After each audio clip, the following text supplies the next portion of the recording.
Driftwood. I loved wood, but what was already there. So I like to see like what the patterns were on the inside of the wood, and then using the decay that's already happened on it, grabbing a bunch of driftwood pieces and putting them together. My job that I'm doing now is my niche. If I were to get paid to work for the man, it would be fencing, and what I love doing now is make the fences where the animals aren't going to go, and we get to protect the whenua, and I'm working towards planting up the whenua as well.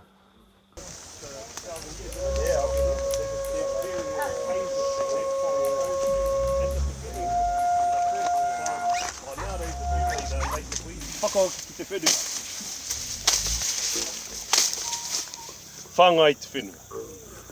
But one way to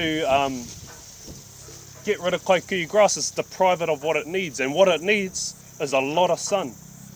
So when we grow all of these plants, they're just there to produce biomass, but we're growing shade, because we're transitioning this little strip here away from being a place that the grass can exist.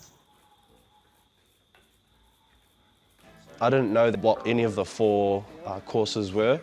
I didn't know what whakairo meant, I didn't know what peita meant, I didn't know what tongapuro meant. But I knew I was Māori and I knew I was creative, so I was just like, I got to do this.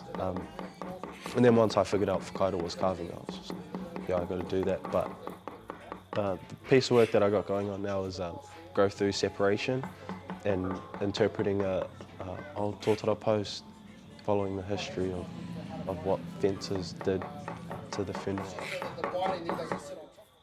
This is probably only about 100 years old, maybe 120 at the max.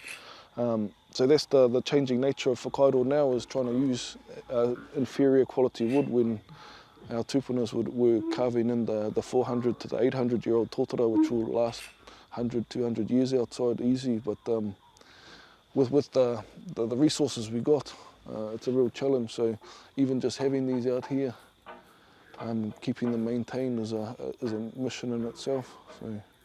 In the beginning there was nothing, and within that nothing there was chaos, and within that chaos there began to be an ordering of order, or the introduction of order.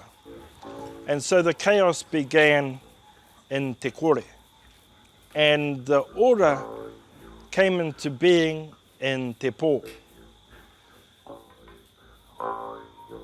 It's roped me in, like also like I had a lot of anxiousness coming into it, like not being 100% sure who I am and what I do and what pathway I work in. But yeah, just being amongst people that are just like that, it's just like I am where I am, and I'm supposed to be here, and this is it.